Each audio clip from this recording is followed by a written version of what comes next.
mau mengatakan begini ya, secara garis besar pembubaran FPI itu menurut saya tidak sah. Ya. Mengapa begitu? Karena pertama, alasan pembubaran itu terkesan mengada-ada. Itu dalam pikiran saya, dalam analisis saya itu mengada-ada dan tidak jelas.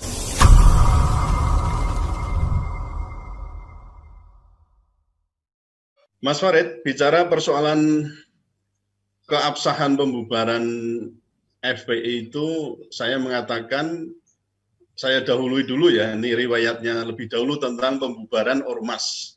Ya. Pembubaran ormas itu dulu ya, sesuai dengan Undang-Undang Nomor 17 tahun 2013, harus dilakukan lebih dahulu melalui due process of law. Dan lalu baru dengan putusan pengadilan yang telah inkrah, ya, mempunyai kekuatan hukum yang tetap itu, kemudian setelah pembubaran itu baru dicabut, ya, dilakukan pencabutan terhadap badan hukum atau SKT, surat keterangan terdaftar, itu dulu.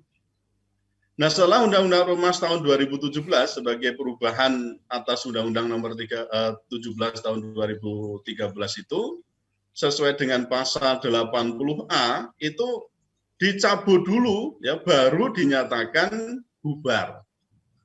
Ya, dengan prinsip kalau di tata usaha negara itu disebut dengan asas contrarius actus namanya.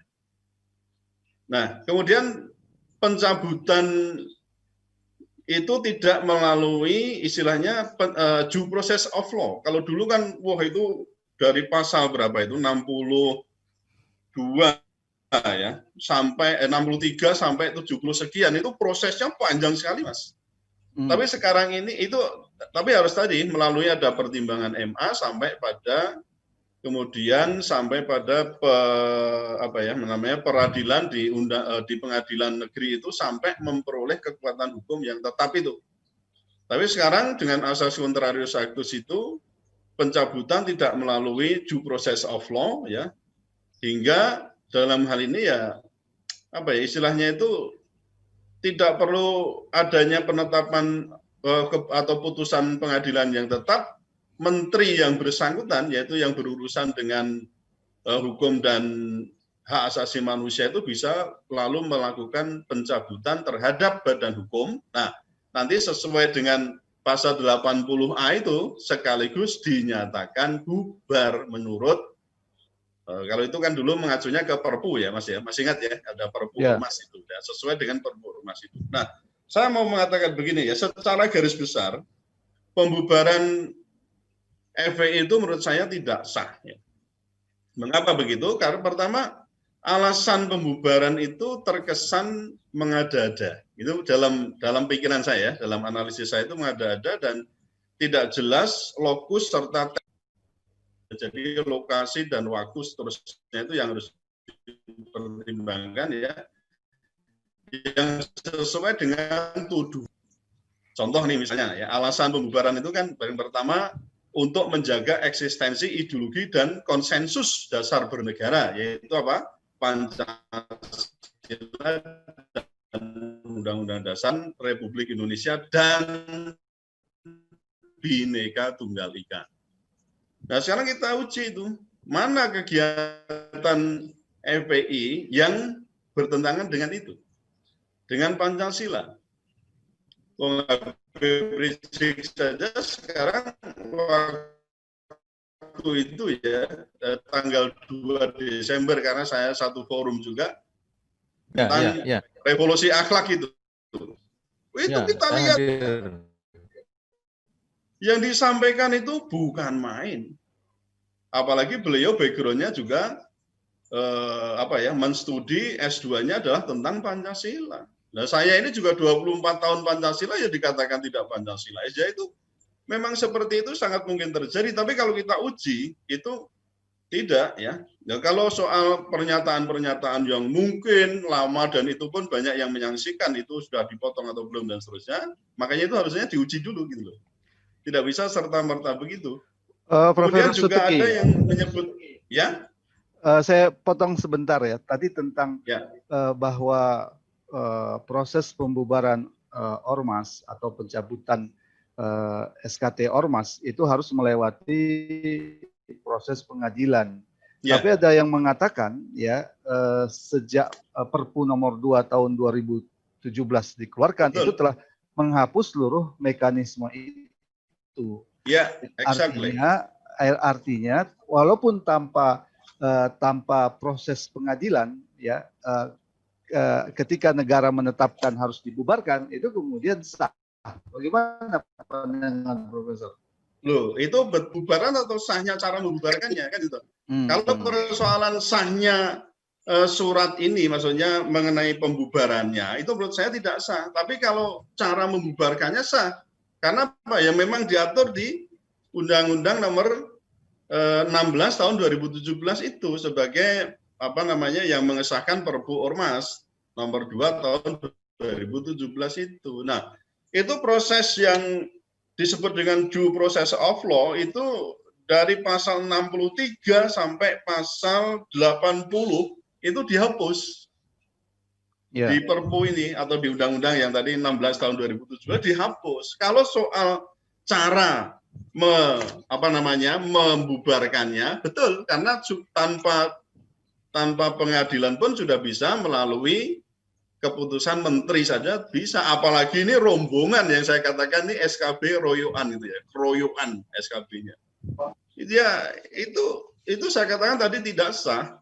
Jadi itu kayak yang pertama ya, itu persoalan mengenai apa tadi yang saya katakan mengenai alasan pembubarannya itu juga bisa dipertanggungjawabkan. Ini banyaklah ya, misalnya juga menyangkut tentang isi dasar anggaran dasar FPI yang dinilai bertentangan dengan pasal 2 Undang-Undang nomor 17 tahun 2013. Ini persoalan bertentangan dengan Pancasila dan Undang-Undang Dasar 45. Ini seharusnya juga harus diuji. Kemudian juga dikatakan ada pengurus dan anggota FPI yang pernah bergabung atau yang mungkin pernah bergabung, yang berdasarkan data, ini ada yang melacak itu di pengadilan kayaknya ya. Sebanyak 35 orang yang terlibat tindak pidana terorisme dan ada beberapa yang tindak pidana lainnya misalnya. Nah, itu tuh tidak juga bisa menjadi alasan istilahnya sesumir itu ya, untuk membubarkan organisasi. Jadi kan itu juga bisa oknum gitu loh. Coba kalau kita bayangkan, ada partai politik yang sama-sama melakukan kejahatan extraordinary crime, namanya korupsi.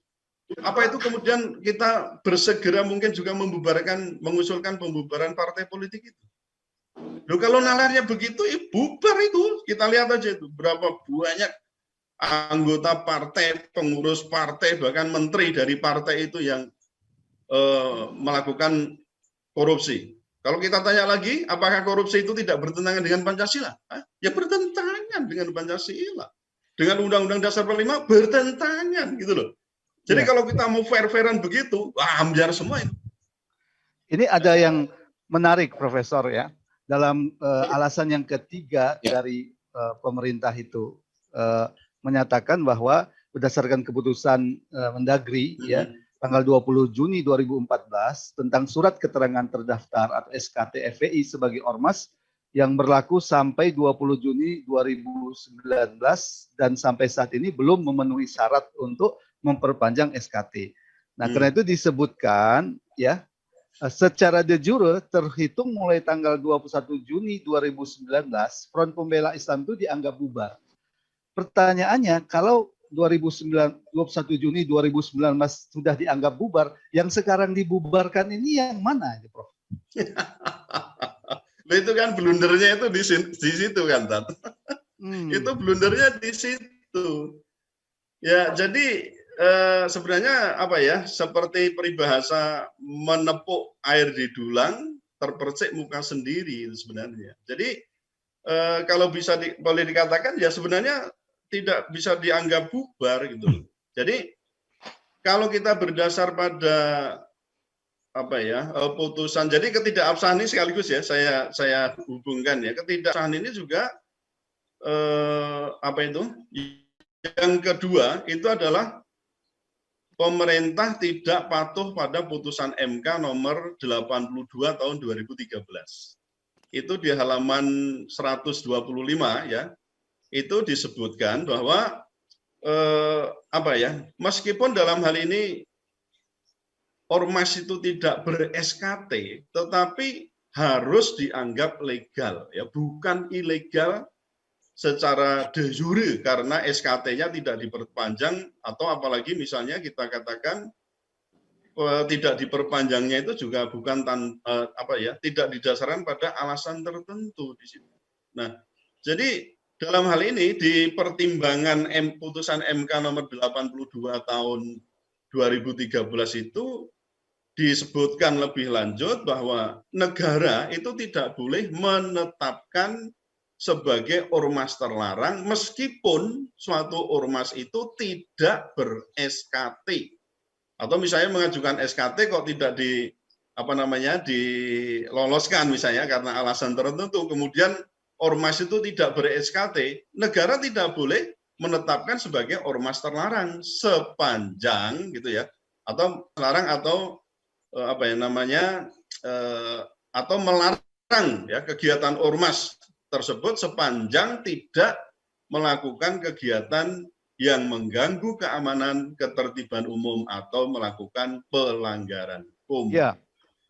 Itu yang kedua, ketidakabsahannya. Tak lanjutkan dulu Mas sekalian. Yang ketiga, silakan. Ketidakabsahannya itu pemerintah ini di dalam memutuskan itu juga tidak dalam pasal 62 tentang penjatuhan sanksi itu harus secara bertahap.